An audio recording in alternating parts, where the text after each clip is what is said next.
Salmos capítulo 71, 7:1, versículo número 17. Dice esta expresión: oh Dios, me enseñaste desde mi juventud y hasta ahora he manifestado tus maravillas. Lo vuelvo a leer y dice: oh Dios mío, me enseñaste desde mi juventud y hasta ahora he manifestado tus maravillas. Vamos a orar y pedirle a Dios que nos hable al corazón y que la charla del día de hoy nos haga ver la grandeza de Dios, nos haga ver la misericordia y su reconciliación con cada uno de nosotros. ¿De acuerdo? Padre, gracias porque eres bueno y para siempre es tu misericordia, Señor. Gracias por ayudarnos en todas las cosas y por traernos hasta aquí después de tanto tiempo, Señor. Tu amor es incalculable, majestuosas son tus obras, digno de recibir todo el honor y toda la alabanza. Bendice nuestros corazones y ayúdanos en el nombre de Jesús. Amén. Amén. Este salmo tiene como título la oración de un anciano. Probablemente haya sido una persona ya de edad avanzada, pero que refleja algo interesante en el salmo, y es que varias veces hace una reflexión acerca de su salvación durante su juventud. Es decir, este hombre ya había alcanzado una edad de anciano, de edad avanzada. Sin embargo, él tiene muy presente en su vida y en su corazón desde cuándo Dios lo salvó, desde qué momento en su juventud Dios tuvo compasión de él, tuvo misericordia de él, y varias veces en el transcurso de la lectura hace referencia a él cuando era joven y de la misericordia de Dios cuando era joven, ¿sí? Y esto es interesante porque nos hace saber que fue un hombre que tuvo la oportunidad de dedicarle muchos años al servicio a Dios. Cuando uno ya tiene una edad avanzada, cuando uno ya ha entrado en la edad adulta y ya tiene básicamente una vida hecha, una vida formada, de acuerdo a cómo las circunstancias se le fueron presentando, cuando se salva, quizás los años que tiene hacia adelante los tiene ya comprometidos por un estilo de vida o una responsabilidad a través de que Dios le ha dado a través de familia, esposa, hijos o esposo en el caso de las hermanas. Y la realidad es que hay menos tiempo para servir a Dios cuando se le conoce a una edad avanzada, que como vemos aquí en este salmo, este varón conoció a Dios a una temprana edad, de juventud, y tuvo la oportunidad de servirle durante muchos años, ¿sí?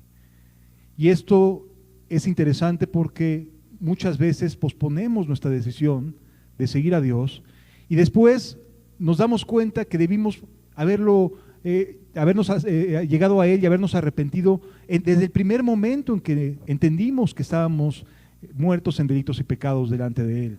Y le damos largas al asunto y muchas veces posponemos y posponemos nuestras convicciones, nuestra decisión, y van pasando los años y nuestro corazón se va cargando de sequedal, ya no estamos tan entusiasmados, ya no estamos tan deseosos de cambiar, a lo mejor ya nos hemos moralizado y hay cosas que hemos dejado de hacer y decimos: ya hasta aquí, ya no soy esto, ya dejé de hacer estas cosas que estaban mal y con eso es suficiente.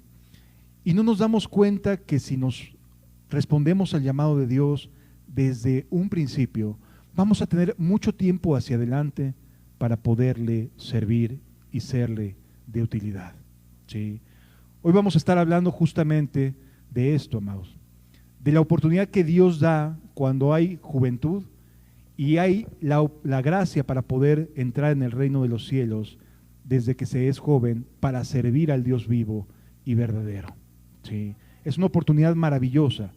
Yo no estoy diciendo que los que tienen ya cierta edad no puedan servir a Dios, no estoy diciendo eso. Más bien es deseable que desde joven hubiésemos podido, en algunos casos, entregar nuestra vida, nuestras fuerzas y nuestra energía al Dios de los cielos y de la tierra. ¿Sí? Vamos a leer juntos en el libro de Efesios, en la carta de los Efesios, ya en el Nuevo Testamento, capítulo 2, a partir del versículo 1. Está escribiendo el apóstol Pablo y dice de la siguiente manera: y Él, refiriéndose a Dios, os dio vida a vosotros. ¿En qué momento vino la vida a una persona, de acuerdo a las Escrituras? Cuando estabais como muertos en vuestros delitos y pecados. Es decir, la vida que Dios trajo consigo a una persona, la trajo en un momento importante, cuando estabais muertos en vuestros delitos y pecados. Versículo 2, en los cuales anduvisteis en otro tiempo, siguiendo la corriente de este mundo, conforme al príncipe de la potestad del aire, el espíritu que ahora opera en los hijos de desobediencia, entre los cuales también todos nosotros vivimos en otro tiempo, en los deseos de nuestra carne, haciendo la voluntad de la carne y de los pensamientos, y éramos por naturaleza hijos de ira, lo mismo que los demás. Pero Dios, que es rico en misericordia por su gran amor con que nos amó, aun estando muertos en pecados, nos dio vida juntamente con Cristo. Por gracia sois salvos. Y juntamente con él, dice, y juntamente con él nos resucitó y asimismo nos hizo sentar en lugares celestiales con Cristo Jesús. ¿Con qué propósito hace Dios todo esto? ¿Con qué intención Dios salva a una persona y la resucita de haber estado muerta en sus delitos y pecados? Dice el versículo número 7, para mostrar en los siglos venideros las abundantes riquezas de su gracia en su bondad para con nosotros en Cristo Jesús. Porque por gracia sois salvos por medio de la fe, y esto no de vosotros, pues es don de Dios, no por obras, para que nadie se gloríe. El apóstol Pablo está haciendo una referencia directa a una transformación, a pasar de estar muerto en delitos y pecados a tener vida en Cristo Jesús. Estamos viendo una narrativa de una transformación, de una persona que vive en delitos y pecados, que está viviendo pero muerto por dentro. Sí, tú lo ves por fuera, tiene a lo mejor un trabajo, tiene a lo mejor una manera de vivir tranquila, tiene una familia, tiene sus hijos, pero por dentro la persona vive muerta en delitos y pecados. La opinión de Dios respecto al ser humano que no está caminando en la gracia es esta, la de un muerto en delitos y pecados.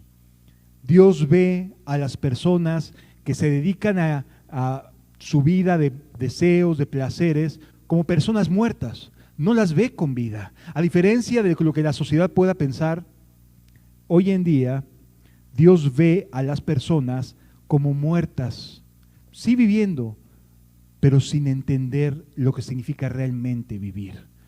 La sociedad trata de poner estándares y decirte, esto es vida, y si tú haces lo que tú quieras, estás viviendo tu vida. Y la realidad es que no es cierto.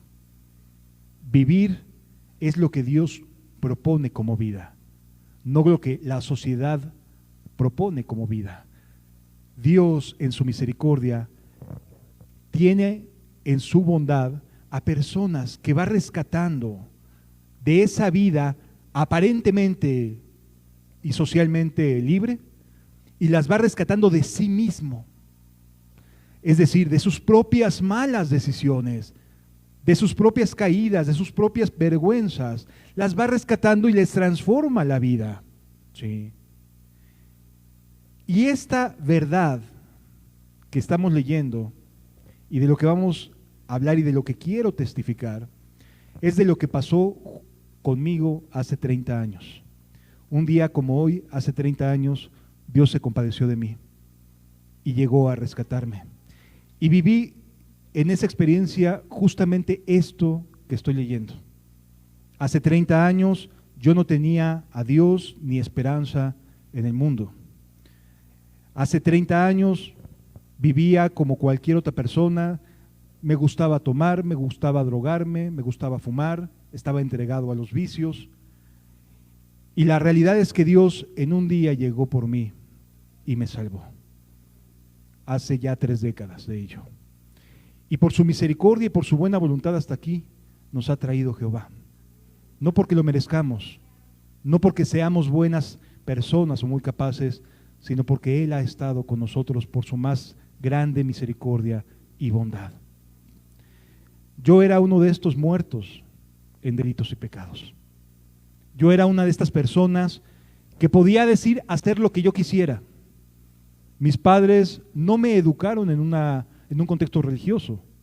Es decir, yo ni siquiera crecí como católico. No iba a misa, no me bautizaron de bebé, no hicieron las cosas que normalmente las familias hacen de confirmación, etcétera, etcétera. Nada que tuviera que ver con la religión. La religión en la vida de mi familia estaba completamente fuera de toda posibilidad. Sin embargo, como niño, crecí con algunas ideas de cuestionar las cosas. Era alguien que hacía preguntas por todo, que le gustaba buscar respuestas de las cosas que a veces no entendía. Y entonces yo, de pequeño, recuerdo que me metía a las iglesias católicas porque me llamaba la atención que iba la gente, entraba, se sentaba, hacía muchas cosas y se salía. Y entonces, esto no lo recuerdo yo, más bien mis papás me lo platican, yo era alguien que de manera intuitiva iba y me metía a las iglesias. Y me quedaba viendo todo lo que había y las grandes imágenes y todos los ídolos. Lo que sí tengo muy presente es que siempre me preguntaba era por qué había un señor colgado en una cruz. ¿Por qué siempre había una persona sin ropa colgada en esa cruz? Mis papás dejaban que viera las cosas y luego me decía, ya vámonos, y me iba, pero no encontraba la respuesta de por qué había esa persona siempre colgada ahí en ese madero. Y donde quiera que iba, de paseo, a una plaza, como ya ven que casi no hay iglesias romanas aquí en la Ciudad de México, había siempre la oportunidad de ir, siempre me iba y me metía. Y siempre me hacía la misma pregunta, ¿qué hace esa persona ahí colgada con sangre? No había respuesta para mí en ese momento. Años después, más o menos como a los 10, teníamos nos cambiamos a vivir a una unidad, le dieron a mi mamá un departamento y nos fuimos a vivir cerca y había una iglesia católica cerca de ahí, de donde vivíamos. Y yo me iba y me metía a esa iglesia católica. No era gigantesca, no era suntuosa ni nada por el estilo, era bastante sencilla, pero iba y me metía y repetía las mismas cosas que veía que los adultos hacían. Y me gustaba. Y a mi mamá también le gustaba porque siempre que regresaba me ponía a lavar los platos y los trastes. Entonces le decía, mejor vete y ahorita te junto aquí los trastes. Entonces ya me iba yo y me metía a la iglesia y me regresaba y me ponía a lavar los trastes porque yo me quería portar bien. Sí. Yo tenía un estado de conciencia de decir, yo necesito de esto, sin saber qué era esto exactamente lo que necesitaba, pero me hacía sentir bien. Y entonces iba y me metía. Y en una ocasión una señora se me acerca porque ve que voy con cierta regularidad y me dice, oye niño, ¿vienes solo? Sí, yo soy vecino aquí de unos edificios.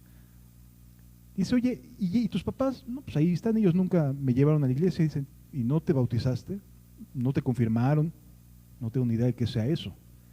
Bueno, para no hacerles el cuento largo, a las pocas semanas, a los 10 años de edad, de manera libre y voluntaria me estaba bautizando en la iglesia católica.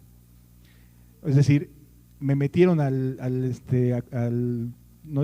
catecismo, gracias, al catecismo, me puse a leer los cuadernitos, etcétera, y a las pocas semanas ya me estaban echando agüita en la cabeza y ya era bautizado católico. Pero la verdad es que las respuestas a mi corazón no estaban presentes. Sin embargo, el ambiente me hacía sentir bien.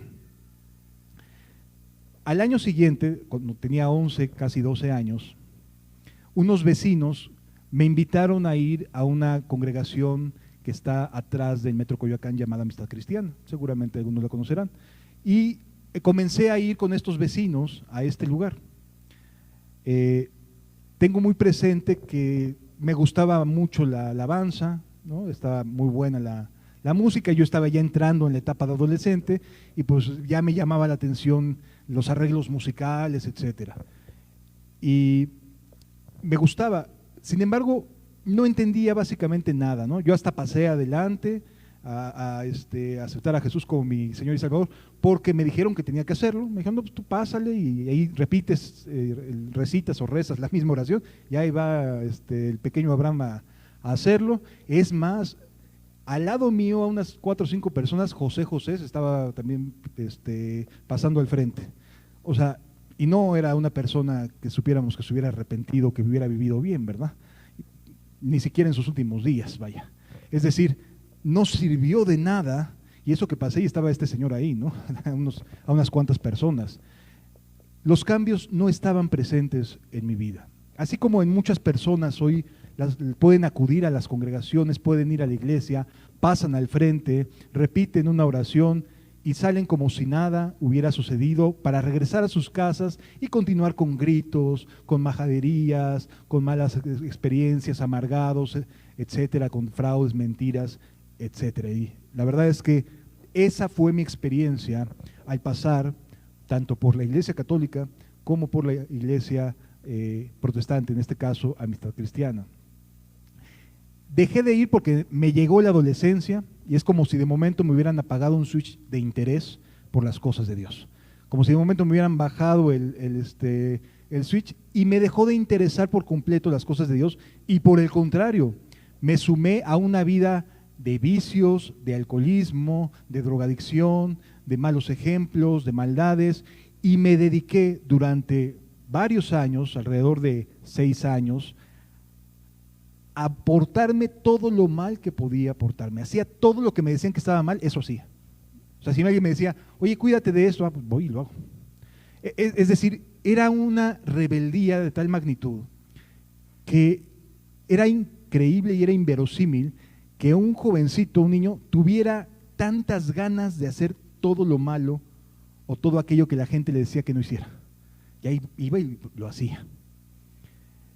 La realidad es que en muy poco tiempo pequé mucho y ofendí mucho a Dios. Sí. De 12 años a los 16, casi 17, fueron años en los cuales de verdad me di a la tarea de echarme a perder y de corromperme. No era alguien que estuviera bien, era un joven que tenía, gracias a Dios, lo necesario para poder vivir y que no me faltara nada. Y eso me llevaba a tener muchos momentos de ociosidad, muchos espacios de que no hacía nada. Gracias a Dios que en aquel entonces todavía no existía el celular, sino quién sabe cuánto más hubiera hecho, ¿no? Pero la realidad es que me dediqué a hacer muchas cosas perversas, muchas cosas malas. Y un enero del 93, me estaba preparando porque en aquel entonces todavía, cuando tú decidías entrar a una preparatoria, elegías esa prepa y la universidad que avalaba esa preparatoria te daba el examen. No era como que un examen para todos, sino yo decidí ir a estudiar a la UNAM y entonces presenté mi examen para entrar a la preparatoria de la UNAM, a la prepa 5. Y entonces, mientras estaba en ese proceso para presentar el examen, mis papás me mandaron a un curso de preparación para que pudiera saldar cualquier ausencia de información y de cuestión académica. Y en ese ínter, yo ya estaba muy mal metido en drogas, metido en alcoholismo. En aquel entonces, hoy es más común, pero pertenecía a un grupo de darketos, es decir, de personas que se vestían completamente de negro, ¿sí?, que buscaban ser irreverentes, ser rebeldes, subversivos, es decir, que estaban metidos en un ambiente muy denso. para aquella época un darqueto no era tan habitual como hoy. Hoy puedes ver a muchas personas que se visten de negro y se dicen darquetas y ya. Pero para los años 90, ser darqueto era algo que no era usual ver en México. Si no era algo normal ver a un cuate pintado del cabello, con los pelos parados y poniéndose cruces al revés. Y cuando pasaba por la misma iglesia que unos años antes me metía con gusto, ya echaba pestes y le decía majaderías al que estaba colgado ahí, y era buscar todo lo contrario que pudiera algo o quisieran imponerme de parte de las autoridades. Yo estaba muerto en mis delitos y pecados. O sea, yo estaba muerto, y aquel interés que llegué a presentar se había esfumado completamente. No había servido de nada pasar al frente y repetir un rezo, no había servido de nada haberme bautizado a los 10 años en la iglesia romana, no había servido nada de eso. Estaba muerto por dentro y lo sabía que las cosas no estaban bien aquí adentro. Aunque por fuera era un joven más o menos tranquilón en cuanto a mi relación con mis padres, obedecía a conveniencia, mejor dicho, porque no es que obedeciera de agrado, sino porque no quería meterme en problemas y no quería que me fueran a castigar y que me impidieran mis salidas, etcétera. Entonces buscaba llevármela tranquila con mis padres, no porque tuviera un corazón correcto, sino porque tenía un corazón conveniente, ¿sí? Un corazón egoísta. Sigue siendo un corazón malo, haciendo cosas que parecen buenas, pero con intenciones y con motivaciones incorrectas, ¿sí? Y entonces, mientras me estaba preparando en ese curso para entrar a la preparatoria, le conocí a un cuate, un compañero, que vivía hacia casi la zona de Tasqueña, y en cierta ocasión me dicen: oye, van a pasar por mí, me van a dar un aventón, un ray, me van a acercar allá, ¿quieres que te pasemos a dejar? Ah, pues sí, muchas gracias. Pues yo feliz, ¿no? Y entonces pasan por nosotros, y unas estaciones adelante de donde estaba yendo a tomar el curso, estaciones del metro, se detiene el amigo que había ido por nosotros, se baja y se mete al metro. Medio peculiar, ¿no? Nada más dijo: ahorita regreso.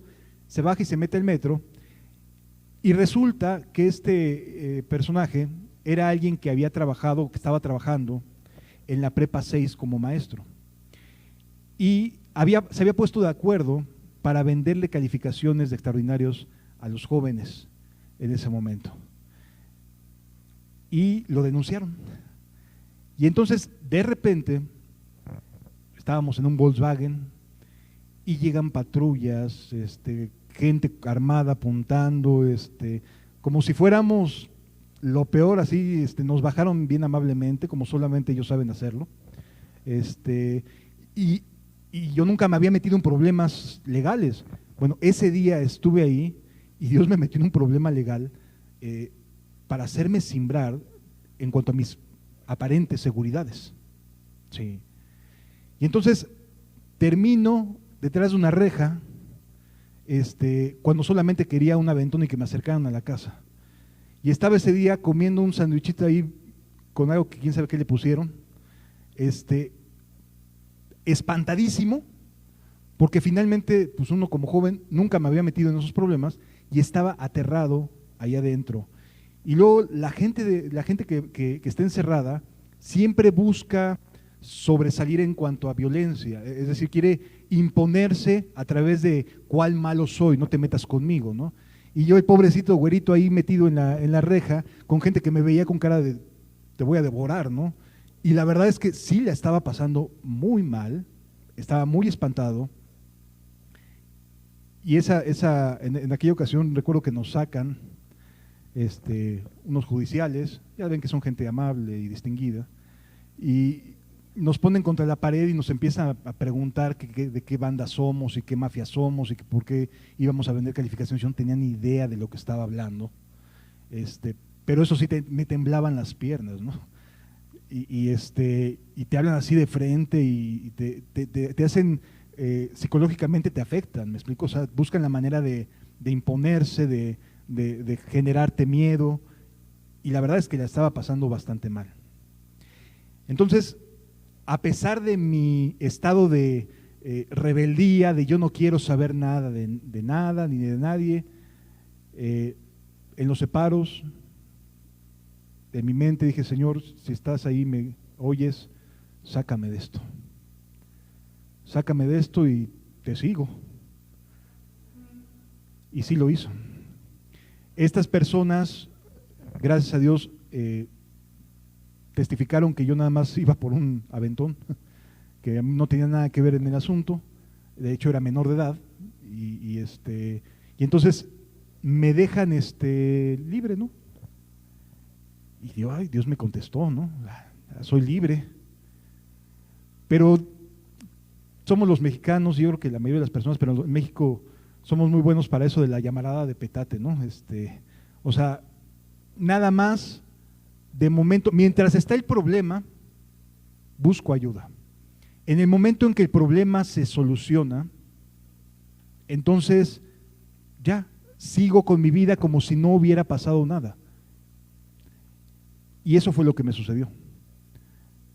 Ahí en enero tuve un primer llamado de Dios que me hizo cimbrarme, me hizo saber que las cosas no iban a cambiar para bien, pero no me interesó, no me importó. Estaba muerto en mis delitos y pecados. Estaba mal. Por dentro no tenía vida. Y entonces comenzaron a pasar los meses y la verdad es que creo que hasta empeoré mi conducta. Es decir, después de que salí, hasta como que me sentí más machito, ¿no? Ya pasé por los separos. Y a todo el mundo le decía como presumiendo, no, yo ya estuve adentro, ¿no? O sea, fueron un día y medio, 2 que estuve en los separos y ya me sentía como si fuera el peor criminal y aguas conmigo, ¿no? Sí, la verdad es que es una realidad. Uno se siente orgullosamente malo tratando de ganarse el respeto de las demás personas. Y me porté peor todavía y me metí mucho más en las drogas. Fueron meses en los cuales la realidad es que mi vida, si venía bajando, fue como si hubieran metido el acelerador a fondo y empecé a tomar una y otra y otra.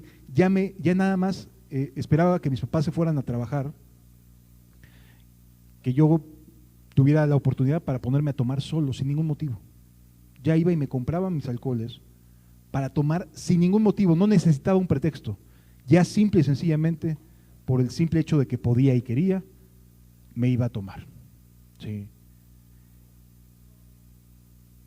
Por ahí de abril, junio, no, en mayo, presento el examen para la prepa, en mayo me llega el resultado y me dicen que sí me quedé en la preparatoria. Voy a poder continuar con mi carrera y siendo bien malote. Y entonces llega el mes de julio y tocan a la puerta ahí de mi casa y era un señor tipo burócrata, ¿no? Su pantalón de vestir, camisita, vestido, y era un notificador que me entrega una notificación de que me tenía que presentar a declarar. Yo no había tenido necesidad de eso. Pero habían continuado con el proceso de investigación porque al ser un delito que atentaba contra la UNAM, era un delito federal, porque la UNAM recibe fondos del erario público federal. Y entonces se perseguía de oficio. Continuaron investigando y me llegan y me llaman en ese momento y me citan para presentarme a declarar.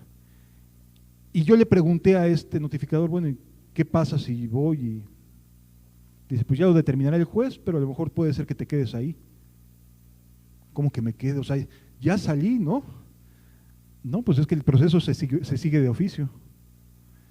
Se va y yo me quedo aterrado pensando en lo que se me venía encima. Sí. Y entonces, a partir del mes de julio, comenzó un proceso de ansiedad horrible. O sea, comencé a entrar en unos estados de estrés y de ansiedad y de depresión a tal grado que me daban fiebres, no estaba enfermo de nada, pero por el propio estrés me llegaba a presentar fiebres mi organismo de tan mal que estaba, en tal estado de angustia estaba, que en el simple hecho de pensar que iba a entrar a un lugar y ya no sabría si iba a salir, la verdad es que estaba sumamente mal. Entro a la preparatoria, obviamente entro completamente vestido de negro, con mis rollos ahí de darqueto, pero aterrado, con miedos. Veía una patrulla y sentía que venían por mí. Estaba en un estado de paranoia completamente. Sí, estaba muy mal. Y entonces se va acercando la fecha de la audiencia era el 1 de octubre de 93, un día como hoy, hace 30 años. Todo ese tiempo seguí tomando, seguí fumando, seguí drogándome, no había un cambio en mi conducta. Hasta el día 30 de septiembre, yo todavía tomaba y fumaba. Sí. Pero el 30 de septiembre, un día, ayer hace 30 años, ya estaba en un estado de completa ansiedad y desesperación. Ya no solo no tenía paz, todo el tiempo no dormía bien, estaba en ansiedad, era completamente un manojo de nervios. Y le dije a Dios en la noche, sé que esto ya te lo había dicho, si estás ahí y existes, ayúdame. No sé cómo, no sé de qué manera, pero te voy a buscar hasta encontrarte. Llegó el 1 de octubre, a las 10 de la mañana tenía la audiencia, llego, me presento en la audiencia, ahí sí me fui vestido decente, a la audiencia sí me fui vestido decente. Llegué a la audiencia, me presento, soy Abraham Acevedo Piquer, me mandaron a llamar, revisan ahí, me dicen, sí, ya se puede ir. No continuó el proceso porque no se puso en riesgo la sábana de calificaciones, un asunto así que le llaman ellos, ¿no? O sea, nada más el profesor estaba anotando quiénes le habían dado dinero y cómo iban a hacer las calificaciones, pero la constancia o la sábana donde se anotan las calificaciones no se había puesto en riesgo. Por lo tanto, no fue un delito ya que perseguir. Y entonces salí de ahí, mi papá se fue a trabajar y yo agarré el pecero de regreso a casa y en mi mente solo había un pensamiento, me escuchó. ¿Qué voy a hacer? Me escuchó. Regresé a casa, me cambié la ropa decente que tenía, me volví a poner mi ropa negra, etcétera. Pero ya en mi mente había un conflicto bien grande que me hacía saber qué es lo que vas a hacer. ¿Qué es lo que vas a hacer? Tú quedaste en algo. Y Dios me empezó literalmente a presionar en mi mente, porque era una voz distinta a la mía que me decía, ¿qué es lo que estás haciendo? Tú quedaste en algo. Y yo en mi mente, en mis diálogos decía, pero es que ya pasó, ¿no? O sea, ya me puedo ir. Y entonces salgo y me encamino hacia donde sabía que nos reuníamos los cuates, ¿no? Ya sabes que uno tiene sus bolitas de amigos. Y yo iba caminando hacia allá. Y entonces me sentía muy presionado en ese instante, de tal manera que le dije, bueno, si en verdad eres tú el que me está hablando y quieres que te siga, te pido que me encuentre a fulano de tal. Fulano de tal era un vecino que sabía yo que era cristiano. En alguna ocasión trató de compartirme y en otra ocasión lo llevé a su casa borracho. Lamentablemente no era cristiano en serio. Pero para mí, dentro de mi ignorancia, era el único cercano a la religión que me podría dar alguna orientación, ¿me explico?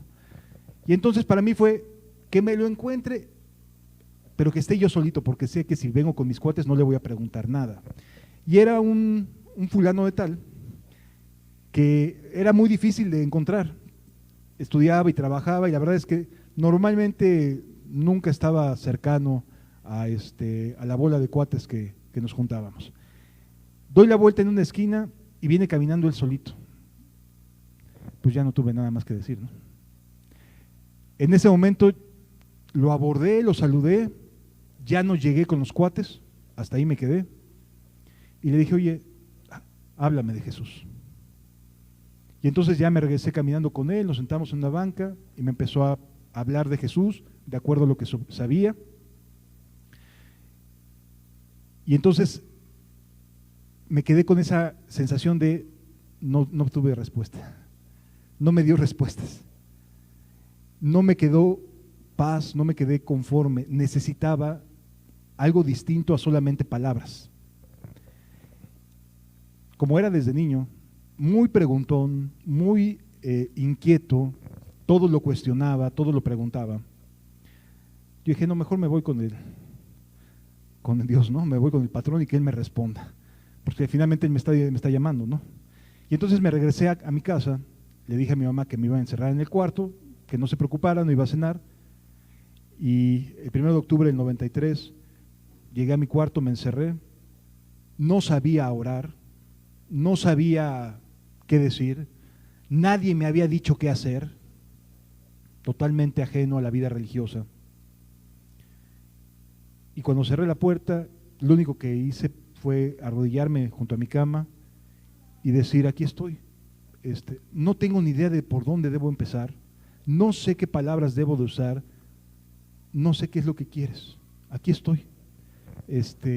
No sé cómo servirte, no iba a una iglesia, no había escuchado enseñanzas, nada, era totalmente ajeno a cualquier tipo de orientación, de ayuda, de iglesia, de predicaciones, de pastor, nada.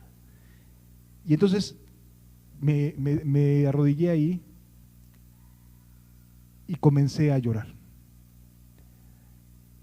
Comencé a sentir un gran y profundo pesar por mi vida. Es algo inexplicable, porque no es que de manera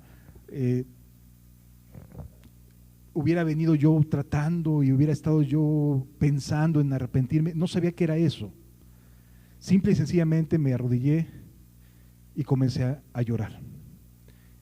Y lloraba, y lloraba, y lloraba porque en mi mente aparecían todas las malas decisiones que había cometido. Todas mis drogadicciones, todos mis alcoholes, todas mis malas palabras, todas mis mentiras, todo parecía que estaba viendo una película de lo peor que había hecho, como si me hubieran filmado en las cosas más atroces y me estuvieran juntando toda la responsabilidad, todo lo que hice mal, porque no encontré una sola cosa buena en toda la película que en ese momento estaba pasando en mi mente. No había nada bueno en todo lo que estaba pensando, y únicamente pensaba es que qué desdichado soy, qué desdichado soy. ¿Por qué me quieres? O sea, veme, estoy completamente hecho pedazos, mi vida está hecha pedazos, ¿qué quieres de mí? No lo entendía, no lo entendía. Y lloraba, no sé cuánto habré estado, la verdad, llorando.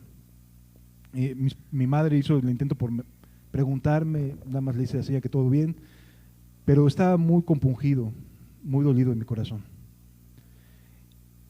Y le decía, ¿qué te ofrezco? ¿Qué te digo?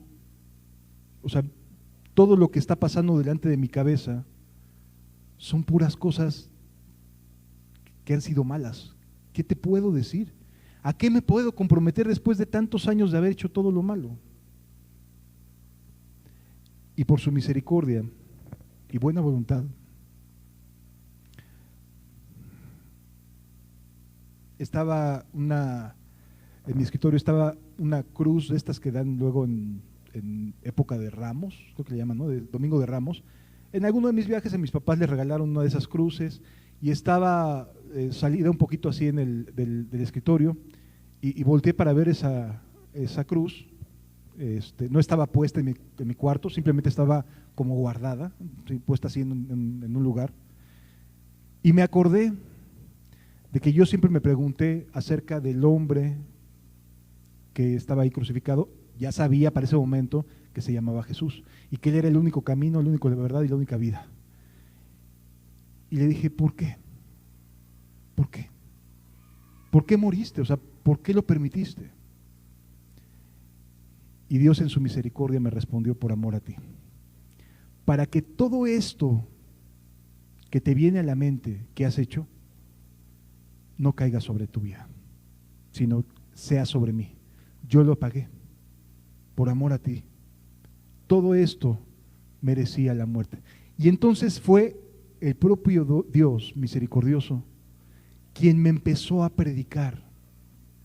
En mi mente y en mi corazón estaba abierto totalmente a creerle. Y literalmente ese día volví a nacer, porque entendí la gran obra de misericordia que Dios tuvo hacia mí, porque no encontré nada bueno a lo cual aferrarme, porque no encontré nada benéfico. Mi vida estaba rota, estaba completamente hecha pedazos, no tenía nada bueno que ofrecer. Eso sucedió hace 30 años y hasta aquí me ha traído Dios por su misericordia. Sí. Descansé ese día como no había descansado en toda mi vida. Dormí, no sé si como bebé, pero sí completa y absolutamente en paz. Al día siguiente, lo primero que normalmente hacía en días pasados era fumar. Al día siguiente no tenía cigarros, pero tampoco tenía ganas de fumar. Ya no tenía nada de no tenía deseo de hacer lo malo. Pensaba en los amigos, no quería volver a juntarme con ellos. Me venía la idea de fumar, no tenía ganas de fumar. Todos los deseos que gobernaron mi vida durante tantos años habían desaparecido. No tenía esos mismos deseos. La esclavitud a esas cosas se había terminado. Dios en Cristo me había hecho verdaderamente libre. Ya no tenía necesidad de decir malas palabras. No tenía necesidad de hacer nada malo. Él me rescató, Él y solo Él me puso a salvo.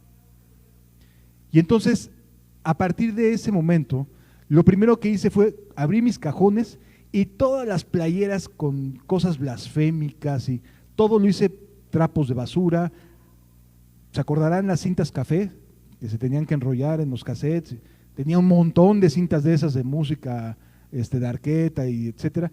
Todas las hice pedazos. Nadie me lo dijo. Nadie me dijo qué hacer, humanamente hablando.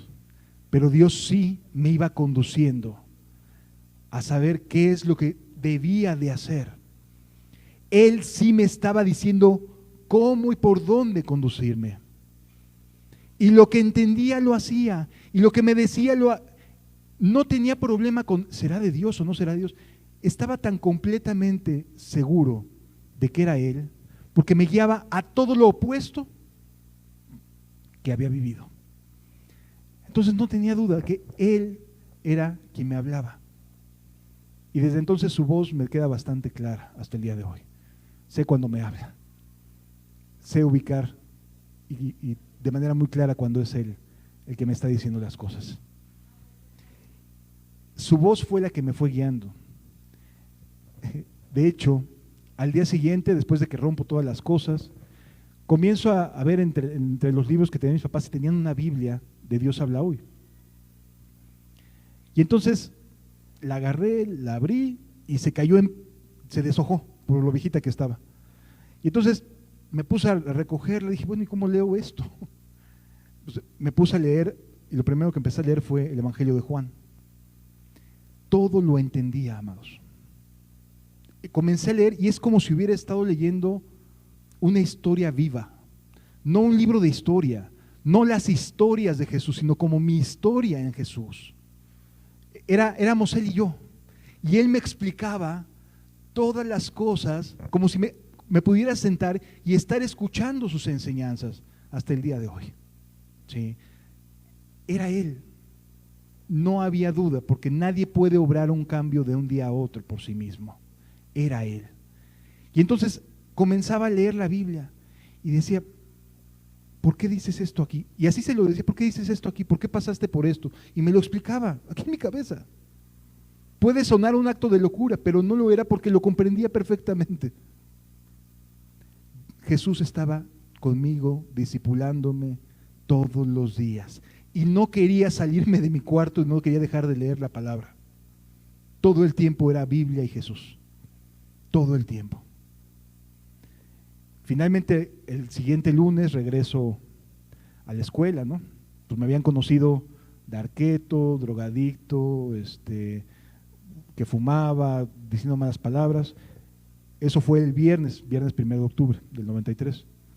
El día lunes regreso, bien vestido, ya no me había puesto cruces al revés, ya mi cabello me había quitado la pintura que me había puesto, como otro.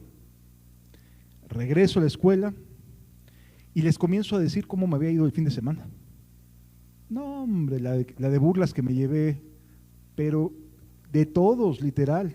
Creo que uno no faltó, ni al que buleaban más, me libré de ser buleado por él. Sí, o sea, todos me agarraron toditos.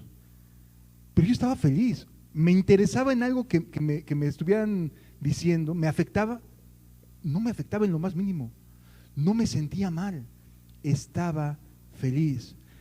Y entonces, solitos me fueron aislando y me fueron apartando. Los amigos con los que me iba a ir a juntar y tomar el viernes, después de la audiencia, me fueron a buscar y le dije a mi mamá, oye, por favor, no me des permiso de salir. Si mamá se me queda viendo, ¿cómo? Sí, me vienen a buscar, dime que no me das permiso de salir, por favor. Pues si quieres no te doy permiso de salir, gracias. Y ya desde la ventana, no me dieron permiso de salir. O sea, ni siquiera mentiras de ningún tipo. Nadie me dijo que tenía que dejar de mentir. El propio Espíritu Santo me iba señalando la vida que quería para mí. Sí. Esas son maravillas de Dios sobre una persona que no era, que antes hubiera estado buscando. No lo buscaba. Me salió al encuentro Dios. Lo amo porque Él me amó primero. Y entonces sí comencé una serie de cambios, ya no conductuales, porque la manera en la que me conducía había cambiado. La Biblia se convirtió en mi modo de vida. Es decir, no tenía más que ir a la Biblia y decir, ¿y ahora qué hago con esto? ¿Y cómo me debo de conducir en la escuela, Señor? ¿Y qué le debo de decir a mis compañeros? ¿Y qué quieres? Y todo era la Biblia que me estuviera hablando. Y en todo recibía respuesta de Dios. No tenía ninguna duda de ello. Sí. Obviamente me aíslan, me hacen a un ladito. Y yo, la verdad es que no me pesaba. Bueno, mis padres, aunque sé que me aman mucho, en ese momento se convirtieron en verdaderos y audaces perseguidores de mi fe. Notaron mi cambio y entonces me empezaron a preguntar, ¿qué te está pasando? ¿Qué estás haciendo? ¿Por qué sacas estas bolsas de basura? No era basura, eran las playeras, te las pusiste, te las acabo de lavar la semana pasada, me decía mi mamá. ¿Por qué las estás tirando? Es que ya no voy a ser el mismo. Así se lo dije a mi mamá, ya no voy a ser el mismo. Dios me ha cambiado. ¿Y ahora qué mosca te picó? Pues el viernes que estaba aquí en la casa, le pedí perdón a Dios y me perdonó. Y soy una nueva criatura. Pero si ni vas a la iglesia, a ti ni te gusta eso, no necesito ir a la iglesia, Él ya me perdonó. Él ya me perdonó. Y entonces la Biblia se convirtió en mi única fuente de estudio. ¿Sí? Pero la verdad es que la Biblia que tenía era como si fueran cartas, porque se caían, estaba completamente deshojada. Y entonces venía mi cumpleaños y mi abuelita me regala unos centavos. Y me voy al centro a ver dónde encuentro una Biblia. Y pues me voy caminando y estoy sin saber, entro a la calle de Madero y estaba ahí la librería Maranata. Antes estaba en la calle de Madero, hace muchos años. Y vi que decía Biblias y pues aquí me meto. No sabía si era católica, si era romana, nada, o sea, eso no tenía información acerca de eso. Simplemente me metí porque decía Biblias y yo quería comprarme una Biblia. Y entonces me meto ya a la librería y el primero que me encuentro digo, vengo a comprarme una Biblia. Sí, cómo no, bien, me muestra un montón de Biblias y yo, quiero estudiar la Biblia. Entonces quiero una Biblia de estudio. Y me vende una Biblia Thompson, que es de las más caras en aquel momento. O sea, buen vendedor si era el amigo, ¿no? Y me vende una Biblia Thompson, que todavía la tengo hasta la fecha, porque ha andado conmigo en todos lados, y me la vende, de las más caras. Pues qué bueno, ¿no? Ya. Y escucho que hay música, como la que llegué a escuchar en Amistad Cristiana. Oiga, ¿y un cassette así de música? Sí, cómo no, y me vende uno, el último grito de la moda juvenil, ¿no? Pues ya me llevé mi Biblia y el cassette. Feliz llego a mi casa con la Biblia y ve mi papá la Biblia y dice, ¿en eso gastaste tu dinero de tu cumpleaños? Dice, si no te gusta eso. Dice, bueno, mira, no te preocupes, te voy a pedir un favorzote, te vas a la fiesta, porque era un viernes cuando fui a comprar, al siguiente viernes fui a comprar la Biblia, te vas a una fiesta, llevas a tu hermana y ahí te quedas cuidándola. Le digo, no, pa, yo no voy a fiestas. ¿Qué? Perdón, ¿qué te pasó? No, yo ya no quiero ir a fiestas. ¿Y eso por qué? Él sabía que yo no iba a ninguna iglesia, o sea, ningún ser humano había influido en esa decisión, ¿me explicó? Literalmente era una convicción de, yo ya no voy a ir a ninguna fiesta. No, bueno, me puso una regañada y me echó a andar a mi hermana, porque la que quería ir a la fiesta era ella. Si no va tu hermano, no vas. Chala. Pues no fui, pero se quedó ella enojadísima conmigo. Y a partir de ahí fueron luchas y luchas y luchas y luchas en casa. Sí. Pero las luchas no se comparaban a los momentos de paz de estar con mi Señor. Y los que estamos caminando en Jesús saben que es verdad. No hay momento más precioso que estar en la fe, estar caminando con Él. Y sí hay luchas, pero también hay lugar donde poder ir a descargarse. Eso la gente no lo tiene. Las personas no encuentran paz en su corazón cuando van a ningún lado. Pueden hacer mil y un cosas y no encuentran paz. Pero en Dios sí se puede encontrar verdadera paz. Sí. Pasan los meses y Dios me pregunta, repito, mi relación con Dios es así, de ida y vuelta. Sí, o sea, no tengo que estar pensando en lo que el rey David le habrá dicho a Dios y entonces usar eso que el rey David... No, mi relación con Jesús siempre ha sido así, de ida y vuelta. Con mis palabras, con mis torpezas, ha sido de ida y vuelta. Y entonces Dios me dice, ¿qué vas a hacer por tu prepa? Porque pues yo iba a la prepa y entraba a clases y me salía y ya, ¿no? Pero empezó a poner en mí la inquietud de qué vas a hacer. Yo todavía no me congregaba, amados, no iba a ninguna iglesia ni nada por el estilo. Pero sí me preguntó Dios, ¿qué vas a hacer por tu prepa? Y entonces le regresé, pues dime qué quieres que haga, ¿no? Pues sí. Y entonces lo que me pidió hacer fue que pegara panfletos en toda la preparatoria 5, invitando a una reunión de estudio bíblico. Entonces ahí pongo mis panfletos por todos lados, en tal lugar de la prepa 5 a tal hora, y pues a ver qué sale. Y empezaron a llegar muchachos y muchachas ahí a la prepa. Sí. Él es bueno, amados. Él es misericordioso. Fue a través de estos chicos que comienzo a conocer congregaciones, porque la verdad es que no sabía a dónde acudir. Y debo de decir una cosa, después de 30 años de ir viendo a dónde congregarme, Dios me fue forjando en ir aprendiendo a hacer contrastes entre lo que la Biblia dice y lo que las personas viven. ¿Sí? La Biblia dice, si el Hijo os libertare, seréis verdaderamente libres. ¿Qué es lo que yo debo de esperar de personas que son cristianos o que se dicen cristianas? Que son verdaderamente libres. Y si no hay gente verdaderamente libre en un lugar, concluyo que no están caminando con Cristo. Esos eran mis puntos de referencia. Iba a un lugar, iba a otro, y así fue como fui conociendo que hay distintos tipos de posiciones teológicas, de denominaciones, de religiones.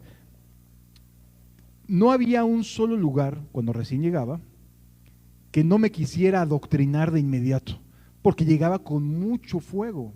O sea, llegaba enamorado de Jesús y hablaba de Jesús para todo, y mis oraciones eran oraciones con Él, o sea, con un Dios vivo, con un Dios verdadero. ¿Sí? Y entonces, de inmediato los pastores me querían adoctrinar y me querían jalar para ser el líder de jóvenes, y la verdad es que no, yo no me sentía para nada ni preparado ni listo, ¿no? Hasta que yo comenzaba a cuestionar, se les acababa la magia conmigo. O sea, decía, no, mejor que se vayan, ¿no? Cuestiona mucho, porque yo decía, ¿por qué la Biblia dice esto, pero tú vives esto? O sea, porque además no era una cuestión que fuera para mí de, ay, tengo que cuidarme de lo que digo, no. La verdad es que sí, siempre he sido una persona que dice, ¿por qué? O sea, ¿por qué si la Biblia me enseña esto, tú vives esto? Y entonces, pues no era del todo agradable a las personas después de que era muy preguntón. Y terminé recorriendo distintas denominaciones, distintas iglesias, es decir, no fue un camino sencillo de voy y me congrego y ahí me quedo. La realidad es que no, amados, porque me quedaba en tanto que empezaba a hacer preguntas. Y cuando me decían, es que así son las cosas, así somos aquí, pues sale. O sea, no me estás contestando con la Biblia. O sea, no me estás respondiendo con la palabra de Dios. Y la única fuente que me permite ser, que es mi autoridad, es la Biblia. Si me contestas con la Biblia, no tengo ningún problema en creerlo, pero con la Biblia. Y eso es algo que por favor les invito a tener.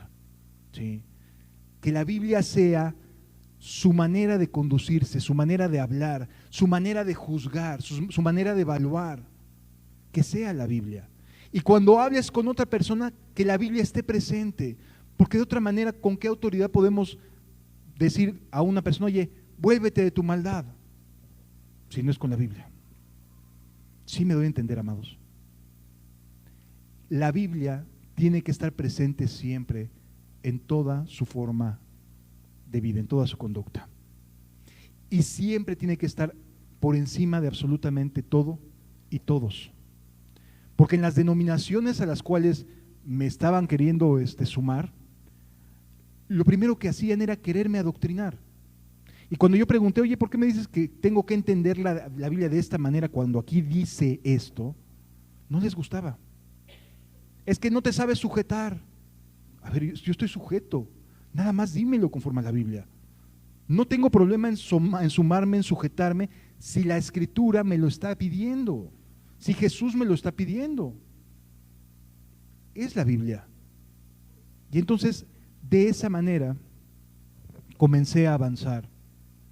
Y comencé a ver maravillas en el reino de los cielos. Comencé a ver personas que se acercaban, que se sumaban, con las cuales podía caminar un tiempo. Conocí a mi esposa, caminamos hasta el día de hoy, gracias a Dios. Es Él el que ha hecho todas las cosas, no soy yo. No hay bondad en mí. Pero cuando Él me ha llamado a hacer algo, definitivamente le he dicho, venme aquí, Señor. Y cuando se trató de decir, lo dejas aquí todo en México y te vas a Veracruz, y te vas a Coatzacoalcos, y te vas a Chiapas, y te vas a Oaxaca, y te vas a... Lo he seguido por todos lados donde me ha pedido ir. Sí. Y cuando me ha dicho, te vas fuera de México, te vas a Argentina, lo he seguido hasta allá. Y te regresas, me regreso, Señor. Y ahora haces esto, lo hago, Señor. Porque es un Dios vivo y verdadero. Porque vive y reina.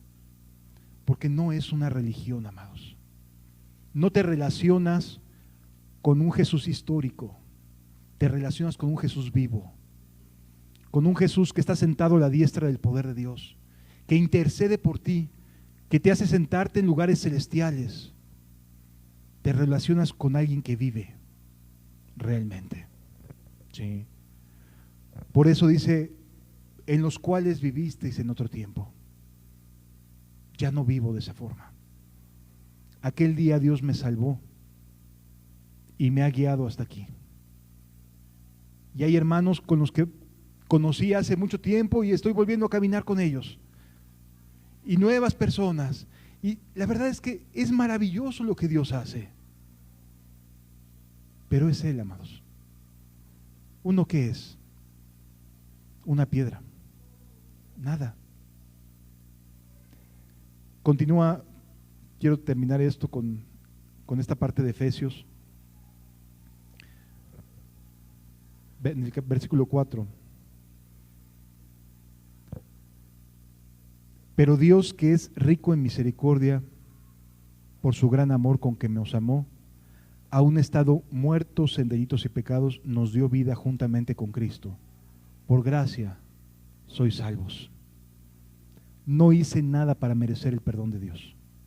No necesitas hacer nada para merecer el perdón de Dios, porque Él ya murió por ti. Porque Él ya lo hizo. Ya dio su perdón. No tienes que hacer nada más que creerle. Y juntamente con Él nos resucitó y asimismo nos hizo sentar en los lugares celestiales con Cristo Jesús. Durante 30 años, casi 30 años, he servido a Cristo. Durante casi 30 años he servido a Cristo, porque hubo un periodo de tiempo donde me enojé con Él y lo dejé de servir. ¿Sí? Por desilusión de la religión, porque mi fe fue afectada. Es una etapa que no me agrada y no me siento feliz por haberme enojado con Él, porque Él no hizo absolutamente nada, fue el hombre el que lo hizo. Pero después me dijo, ya, ¿no? Llegó el momento de que me empieces nuevamente a servir. Y amados, estar delante de ustedes aquí, en este púlpito, no es algo que hubiera estado en mis planes cuando regresé a la Ciudad de México después de mis viajes misioneros. Porque cuando regresé fue justamente cuando no estaba bien. ¿Sí? No estaba enojado con Dios. Y regresé enojado con Dios a la Ciudad de México.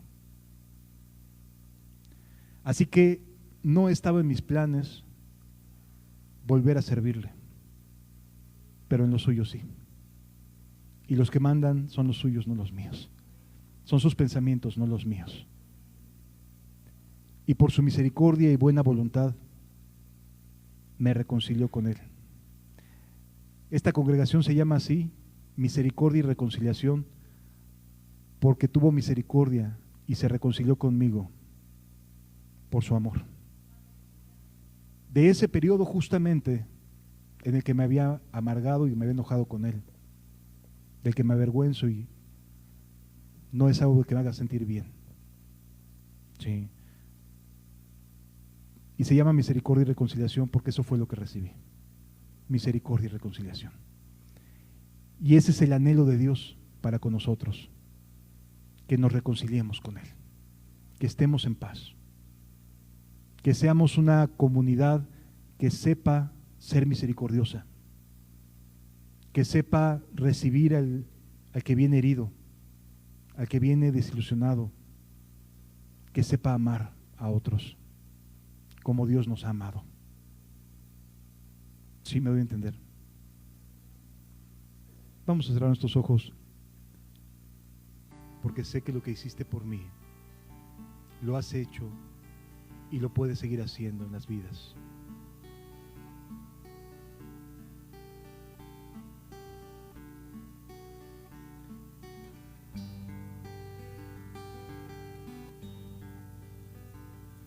Cuando tú llegaste a mi vida, las cosas cambiaste en mí.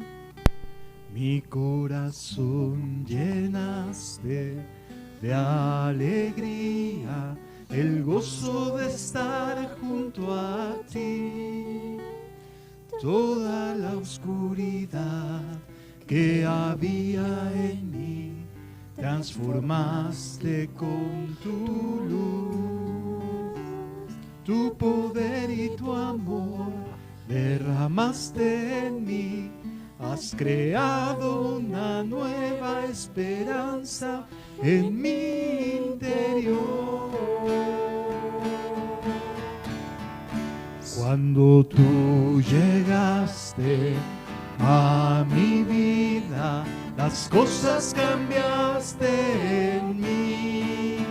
Mi corazón llenaste de alegría, el gozo de estar junto a ti. Toda la oscuridad que había en mí, transformaste con tu luz. Tu poder y tu amor derramaste en mí. Has creado una nueva esperanza en mi interior.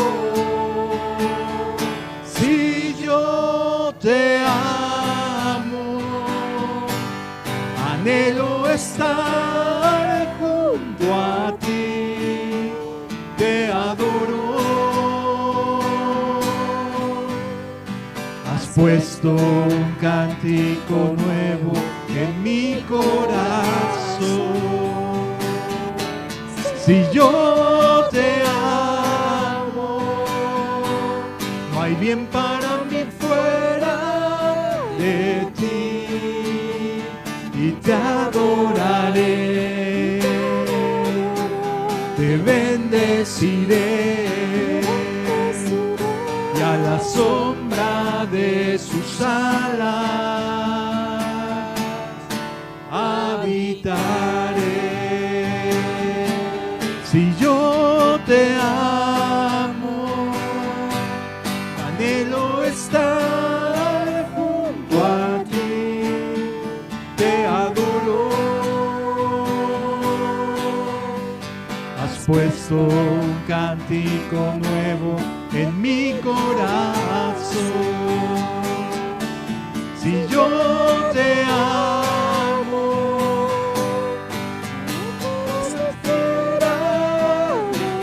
gracias Señor, y te adoraré, te bendeciré, y a la sombra de tus alas habitaré, y a la sombra de tus alas habitaré. Gracias, Señor. Señor,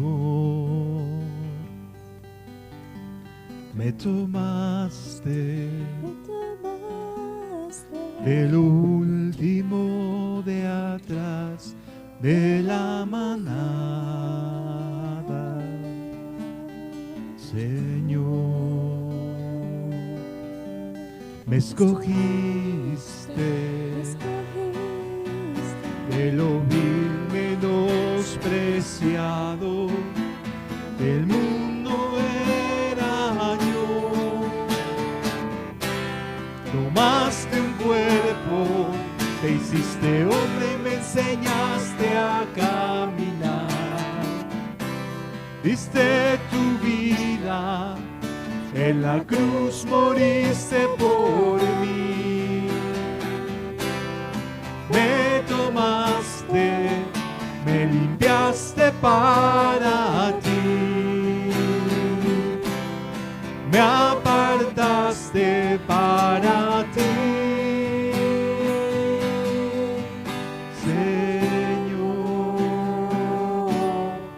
¿Quién era yo, Señor? ¿Quién era yo? Tomaste un cuerpo, me hiciste hombre y me enseñaste a caminar. Diste tu vida, en la cruz moriste por mí. Me tomaste,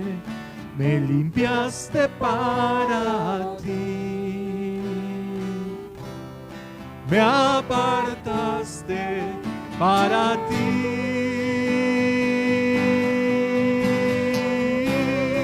Me apartaste para ti, Señor.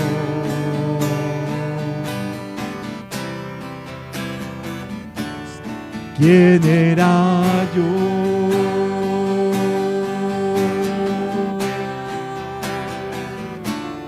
¿Quién era yo?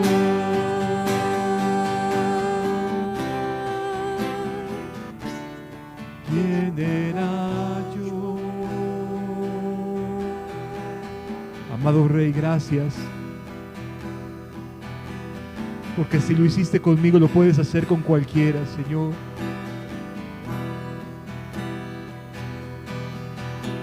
Bendice, alma mía, a Jehová. No te olvides de sus beneficios. Acuérdate de dónde te sacó, te sacó, te salvó. No te olvides que Él te salvó. No te olvides que Él te